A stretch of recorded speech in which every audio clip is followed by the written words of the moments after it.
No grupo dos escritos de Paulo, que a gente chama de corpo paulino, né? Tem uns escritos que se destacam por revelar um pouco uma face de Paulo mais humanizada, ou talvez uma face mais apaixonada, onde Paulo se mostra um pouco mais assim, emocional, vamos dizer assim, nesses textos. Esses textos têm o nome de textos do cativeiro. Por que eles têm esse nome de textos do cativeiro? Porque foram textos que Paulo escreveu enquanto estava preso. Naturalmente, na prisão, o confinamento, como a gente tem experimentado em casa, o confinamento nos coloca diante de nós mesmos, de nossas questões, acaba nos obrigando à avaliação ou à autoavaliação de alguns aspectos, e daí, naturalmente, surgem questões que talvez no dia a dia, na correria e na necessidade de fazer as coisas e tocar o barco, a gente acaba não tendo muito tempo para se colocar diante dessas questões. Pois bem, os textos do cativeiro de Paulo apresentam talvez assim um Paulo que não perde a profundidade, a preocupação do querigma, né, querigmática, de anúncio da Boa Nova, mas ao mesmo tempo traz um Paulo que já faz reflexão e avaliação sobre a própria experiência da missão dele, dos frutos que ele pôde colher nessa missão. Hoje nós estamos dando sequência ao texto de Paulo a Timóteo, que faz parte desse grupo, do grupo dos livros chamados os escritos da prisão, né? Os textos que Paulo escreve enquanto está preso. No texto de hoje, Paulo até faz questão de dizer isso, ele diz assim: eu estou preso, mas o evangelho não está preso. Ou seja, eu estou preso, não tenho condição de andar, pregar, anunciar como tinha, mas através desses textos e de outros tantos, o evangelho continua circulando. E aí, depois de sinalizar para exatamente essa questão, né, de que nada pode prender o evangelho, pode prender um homem, mas não pode prender a palavra de Deus e o crescimento e a expansão dela, Paulo diz assim: preste bem atenção para o que vou dizer agora. Em outras palavras, é isso que ele diz, né? E aí vem uma daquelas riquezas, meio que desabafo e ao mesmo tempo da coisa do Paulo passional, Paulo que diz: para mim viver é Cristo e morrer é lucro, o Paulo que diz: já não sou eu que vivo, é Cristo que vive em mim. E aí aqui vai uma das pérolas de Paulo, das riquezas de Paulo, né? Se morremos com Cristo viveremos. Se atravessamos com Ele dificuldade, com Ele triunfaremos. Através deste texto que continua até rompendo a expectativa, né? Se lhe somos infiéis, ele é fiel, porque ele não pode negar a si mesmo, né? Paulo termina assim, quebrando um paralelo muito interessante do texto, que diz: se a gente isso, ele aquilo.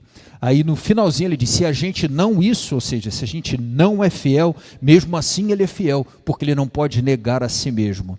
Existe nesse texto uma profunda riqueza, eu acho que nos fala ao nosso tempo e fala a nossa história, no sentido da gente perceber a mais absoluta liberdade de Paulo, mesmo preso, né?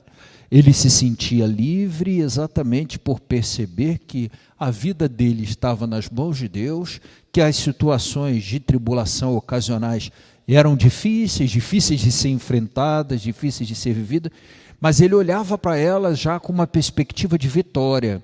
É um pouco o olhar de Deus para algumas situações de nossa vida que a gente tem sempre como escolher.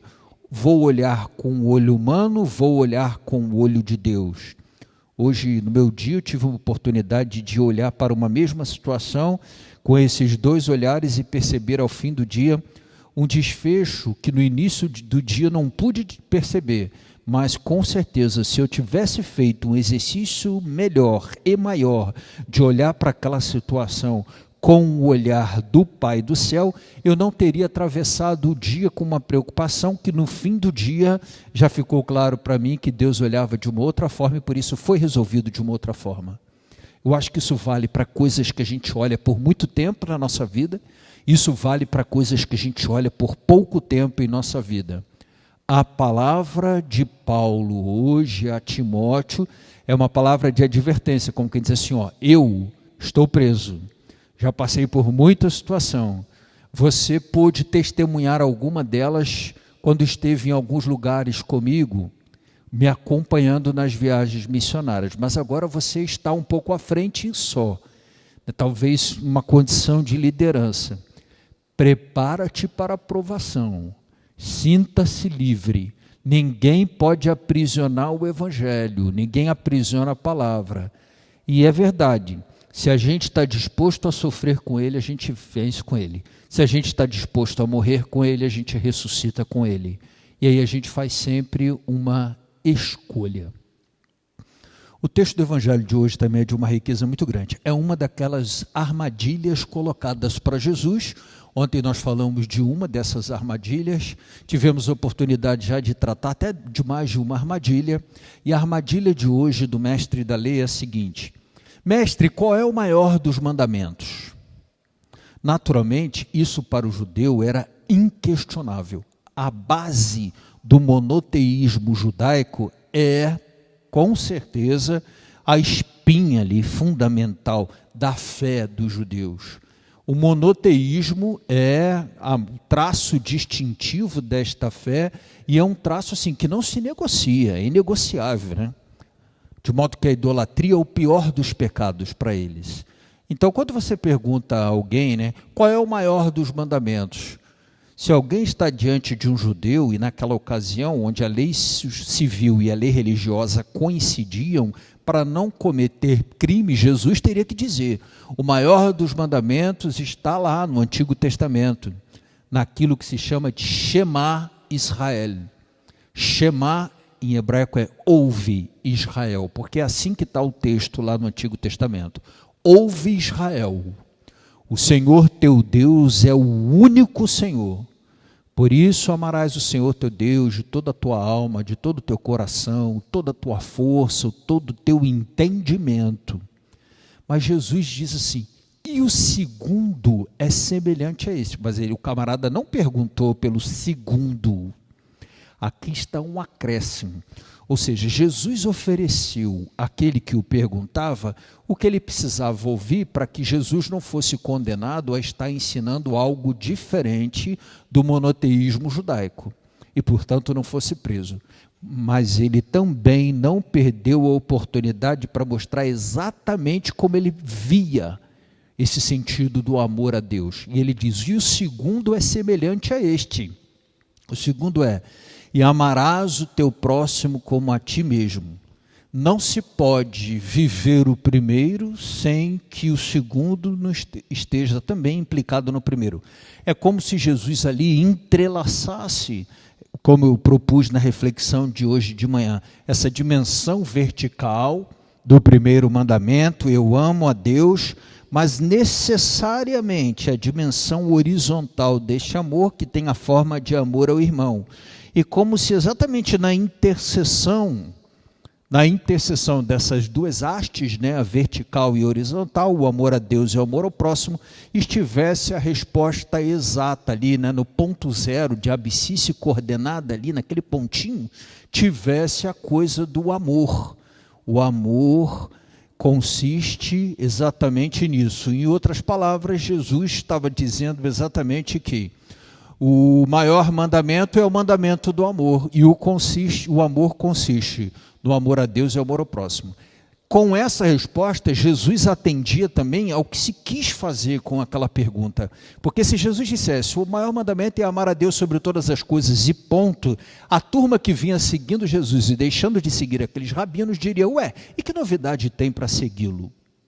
Mas se Jesus incluísse ou conseguisse incluir o amor a Deus e o amor ao próximo, sem com isso infringir de alguma forma ou ferir o princípio do monoteísmo judaico, ele resolveria a questão. E foi assim que Jesus fez. De alguma forma, Jesus respondeu que o maior mandamento é o amor que tem exatamente na interseção dessas duas hastes, a vertical e a horizontal, representando na imagem da cruz, é este amor ali que quando Jesus está pregado na cruz, em algumas imagens e representações, uma vez eu vi, Jesus está bem erguido para que exatamente num ponto zero esteja ali o coração de Jesus, de alguma forma sinalizando para essa ideia, né, de que o amor é o fundamento, o amor é a resposta mais correta, sobretudo quando a gente olha para o texto de João, porque João tem a coragem de dizer assim, Ho theos agape estin, que em grego quer dizer Deus é amor.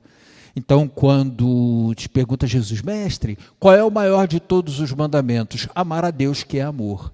E aí, naturalmente, isso está implicado na dimensão vertical, na dimensão horizontal deste amor.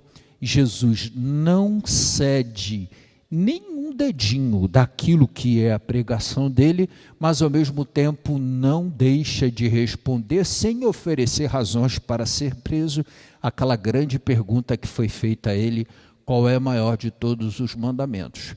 Eu sempre gosto quando estou diante dessa palavra e lembro de um ano da campanha da fraternidade, que nós cantamos e celebramos aqui no Rio de Janeiro, que tem uma estrofe que diz assim, se estás para trazer a tua oferta até o altar, e ali você lembrar, feri o meu irmão, deixando a tua oferta, primeiro vai reatar a paz com o teu irmão, depois você volta e faz a tua oferta.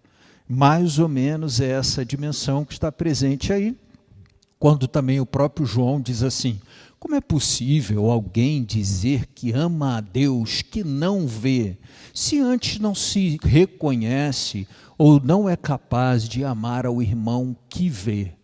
O caminho para o amor a Deus passa por esse amor visível, segundo a perspectiva de João, pelo irmão. E aí a gente tem bastante material para a nossa reflexão desse dia. Desejo a todos, então, que esta resposta, que do ponto de vista teórico é muito simples, tranquilo de entender, que isso também com alguma simplicidade ou menos dificuldade também se transforma em vida na nossa vida. Vamos acompanhar nosso canto e a nossa procissão